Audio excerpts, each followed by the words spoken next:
बहुत से लोगों को लोकल इंडस्ट्रीज़ में अपना जब बिज़नेस शुरू करते हैं तो एक गलत फहमी है कि उनके पास में ज़्यादा प्रोडक्ट होंगे तो शायद वो ज़्यादा बिकेंगे। पर मैं ये कहता हूँ कि अगर आपके पास में ज़्यादा प्रोडक्ट होंगे तो वो ज़्यादा नहीं बिकेंगे और आप एक ऐसे गेम में फंस जाएंगे जहाँ आपकी बहुत बड़ी इन्वेस्टमेंट हो जाएगी और आप एजेंट बन के रह जाएंगे।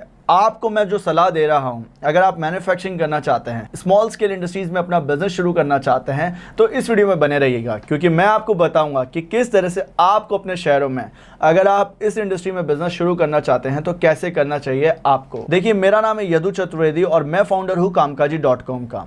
लगभग 5 सालों से हम लोगों को बिज़नेस शुरू करने के बारे में बता रहे हैं और इस इंडस्ट्री में कैसे आपको अपना बिज़नेस शुरू करने के बाद में उस प्रोडक्ट को कैसे सेल्स एंड डिस्ट्रीब्यूशन में लेकर चलना है, ये मैं आपको बता रहा हूँ।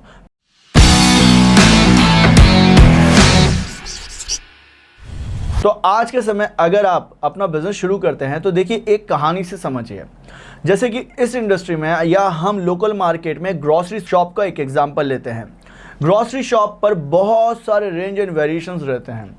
वहाँ पर जब कस्टमर्स जाते हैं तो बहुत सारे प्रोडक्ट परचेस करते हैं। उसी तरह से बहुत सारे मैन्युफैक्चरर स्टार्टिंग में क्या सोच रखते हैं कि हम ज़्यादा प्रोडक्ट बनाएं। वो वहाँ पर क्या करते हैं कि एक प्रोडक्ट को बेचने जाते हैं, प्रोडक्ट नहीं बिकता है। फिर लोग उन्हें सलाह देते हैं कि डिफरेंट रेंज एंड वेरिएशंस आप लेकर आइए। अब वो वहाँ पर उस तरह के रेंज एंड वेरिएशंस भी बना लेते हैं। कुछ टाइम बाद उनके सामने एक और चैलेंज आ जाता है कि उनका प्रोडक्ट फिर भी इतना अच्छा नहीं बिकता है। अब वहाँ पर वो किस तरह का गैप को फिल नहीं कर पा रहे हैं, वो समझिए। देखिए, आपको सलाह देने वाले बहुत हैं, आपको उस तरह के प्रोडक्ट्स पर काम करवाने वाले बहुत हैं कि आपसे नए नए प्रोडक्ट बनवाते जाएं।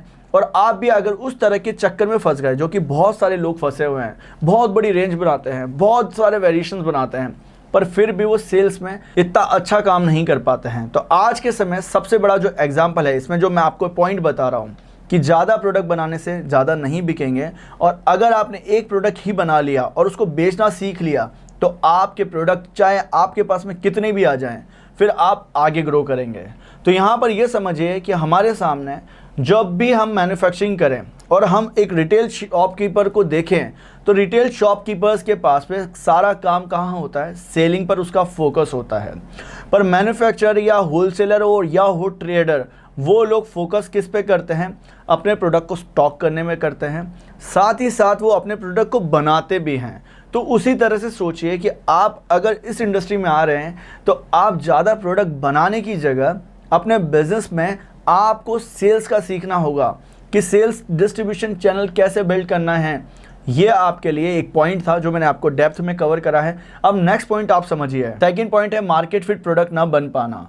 आप जब बहुत बड़े गेम में फंस जाते हैं ना, बहुत सारे प्रोडक्ट्स बनाने लग जाते हैं नए नए रेंज एंड वेरिएशंस के, तो वहाँ पर आपका एक भी प्रोडक्ट मार्केट फिट नहीं बन पाता है। अब लोगों को लगता है कि मार्केट फिट प्रोडक्ट वो होते हैं कि हमने बहुत अच्छे फीचर्स बना दिए, बहुत अच्छे बेनिफिट्स रख दिए।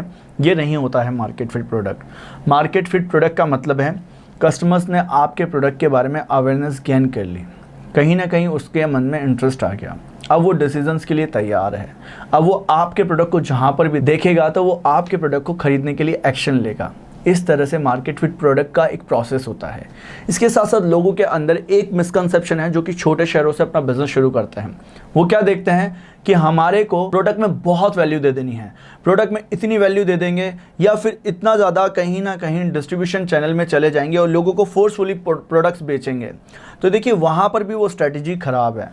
मैं ये मानता हूँ कि किसी भी बिज़नेस में प्रोडक्ट्स को लॉन्च करने का एक कॉन्सेप्ट होता है और वो कॉन्सेप्ट लोकल इंडस्ट्री में इस तरह से होता है कि आपको फीडबैक्स पे तो काम करना ही होता है, पर आपको कुछ स्ट्रेटजीज़ बनानी होती हैं जो कि सेल्स एंड मार्केटिंग की होती हैं, साथ ही साथ डिस्काउंट स्कीम्स और ऑफर्स की भी होती हैं। तो स्टार्टिंग में मार्केट फिट प्रोडक्ट आपके पास में नहीं है और आपको नए नए रिजेक्शंस मिलते जा रहे हैं, आप नए नए प्रोडक्ट्स बनाते जा रहे हैं, तो एक प्रोडक्ट की रेंज को मार्केट फिट बनाइए, फिर जाकर नए नए प्रोडक्ट्स की मार्केट रेंज लॉन्च करिए जब वहाँ से आपके पास में रेवेन्यू आ जाए। तो इस तरह से अगर आप काम करेंगे तो आप अपने बिजनेस में अच्छे से स्केल करेंगे। थर्ड पॉइंट है कि अगर आपका प्रोडक्ट नहीं बिक रहा है तो आपको कस्टमर्स की जर्नी को समझना है। देखिए, मेरे कंसल्टेशन में बहुत सारे लोग आते हैं और हमारे साथ में लोगों ने अपना बिज़नेस शुरू करा है। वो कॉन्सेप्ट्स को समझ रहे हैं इस इंडस्ट्री में कि किस तरह से भारत के लोकल मार्केट में बिज़नेस को शुरू करना है। तो वो वहाँ समझते हैं कि कस्टमर्स कौन सी जर्नी से ट्रैवल कर रहा है। अभी जर्नी क्या है, एक सफ़र होता है कस्टमर्स का जो मैंने आपको बताया था स्टार्टिंग में कि फर्स्ट फेज़ में हम अवेयरनेस क्रिएट करके कंसिडरेशन लाते हैं, देन हम अपने प्रोडक्ट्स को इंट्रोड्यूस कराते हैं, फिर इसके साथ साथ हम अपने प्रोडक्ट्स में ये देखते हैं कि अगर हमें B2B सेल क्रैक करनी है तो B2B सेल्स क्रैक करने के लिए जैसे कि आपको पूरे मार्केट को कैप्चर नहीं करना है, आपको 100 सेलर्स ही पकड़ने हैं जो कि आपके प्रोडक्ट्स को बेच पाएँ। तो ओवरऑल ये पूरा कॉन्सेप्ट जो है कस्टमर जर्नी का उनके लाइफ से मिसिंग रहता है। दैट्स वाई वो अपने बिजनेस में स्ट्रगल करते रहते हैं। अब यहाँ पर हज़ारों लोगों ने हमारे साथ में जुड़कर अपना बिजनेस शुरू करा है भारत के लोकल मार्केट्स में, जो कि आज के समय manufacturing sector, small scale industries, FMCG industries में आकर अपना बिजनेस शुरू कर रहे हैं। देखिए, अगर आपके कॉन्सेप्ट्स क्लियर नहीं है अपने मार्केट के लिए, आपको ये नहीं पता है कि आपकी मार्केट में किस तरह से कस्टमर्स की जर्नी को आपको तय कराना है, कैसे प्रोडक्ट को पिच करना है, किस तरह के टूल किट्स आपके पास में होंगे, तो आप अपने बिज़नेस में आगे बढ़ेंगे। क्योंकि यहाँ पर पूरा जो खेल है बिज़नेस में, अगर हम बात करें, वो है सेल्स का, इसके साथ साथ आपके बिज़नेस मॉडल में आपके कॉन्सेप्ट्स का। तो अगर आप हमारे साथ में जुड़कर अपने बिज़नेस की शुरुआत करना चाहते हैं तो डिस्क्रिप्शन में मैंने आपको फ्री वेबिनार का लिंक दिया है। उस वेबिनार में आप मेरे साथ में लाइव अपना रजिस्ट्रेशन करा लीजिए, क्योंकि लिमिटेड सीट्स हमारी अवेलेबल रहेगी, जहां मैं आपको बताऊंगा कि किस तरह से आपको अपना बिजनेस शुरू करना है अपने मार्केट्स में, और कैसे आप अगर स्ट्रगल कर रहे हैं इस इंडस्ट्री में बिजनेस शुरू करने के बाद में, तो वहां पर कैसे ग्रो करना है। Always work in niches. देखिए, अगर मुझे अपने बिज़नेस में बहुत सारे प्रोडक्ट्स बेचने हैं या सबकी डिमांड को फुलफ़िल करना है हर एक तरह के कस्टमर्स की, तो मैं नहीं कर पाऊँगा, क्योंकि फ़िज़िकल प्रोडक्ट्स बनाते वक्त हमारा मैन्युफैक्चरिंग प्लांट लगता है या हमारे पास में ख़रीदने के लिए रॉ मटेरियल्स के लिए इन्वेस्टमेंट्स हो जाते हैं। तो वहाँ पर हम स्पेसिफिक अगर चलें, जैसे कि मामा अर्थ है, मामा अर्थ आज के समय बहुत बड़ा एक ब्रांड बन चुका है, और इन्होंने किस तरह की स्ट्रेटेजी को फॉलो करा, आयुर्वेदा से रिलेटेड अपनी पोजीशनिंग तैयार करी, स्पेसिफिक रहे, हर्बल प्रोडक्ट्स लेकर आए, कॉस्मेटिक प्रोडक्ट्स लेकर आए, और जब ये अपने बिजनेस में रेवेन्यू लेकर आ गए तो इन्होंने अपने प्रोडक्ट्स को मार्केट स्टार्ट करना शुरू करा। तो उसी तरह से इनको फंडिंग्स भी मिली, और आज के समय ये जो प्रोडक्ट है इसका ऑनलाइन डिस्ट्रीब्यूशन चैनल बिल्ड हो चुका है। तो इस तरह से समझिए कि अगर आप निश को पकड़ते हैं, एक स्पेसिफिक निश सेलेक्ट करिए, आप ये सोचिए कि आपको जो इंडस्ट्री में टारगेट करना है वो निश सेगमेंट में करना है। उस निश कस्टमर को, चाहे आपका कस्टमर प्रीमियम हो सकता है या फिर आपका कस्टमर मासेस वाली ऑडियंस हो सकती है। अब दोनों में से भी क्राइटेरिया डिसाइड कर लीजिए कि डेमोग्राफिक क्या है आपके कस्टमर्स का, जियोग्राफिक क्या है, किस तरह का उसका परचेसिंग डिसीजन है। इस हिसाब से आपको निश सेलेक्ट करना है। अगर आपका निश भी सेलेक्ट नहीं है तो आप मेरे ट्रेनिंग प्रोग्राम में आके, जो कि आपके लिए बिल्कुल फ्री है, फ्री वेबिनार वाला, उसमें आप ज्वाइन कर सकते हैं, और वहाँ मैं आपको समझाता हूँ कि किस तरह से आपको अपना बिजनेस शुरू करना है। तो ओवरऑल हमने इन 4 बातों से ये सीखा कि अगर हमें अपना बिजनेस शुरू करना है तो हमारे पास में प्रोडक्ट एक ही हो, पर अगर हमारे पास में उस प्रोडक्ट को बेचने के टेक्निक्स हैं और हमारा प्रोडक्ट मार्केट फिट है, जो कि ऑब्वियस सी बात है, अगर मार्केट फिट प्रोडक्ट होगा तो ही हमारा प्रोडक्ट बिकेगा।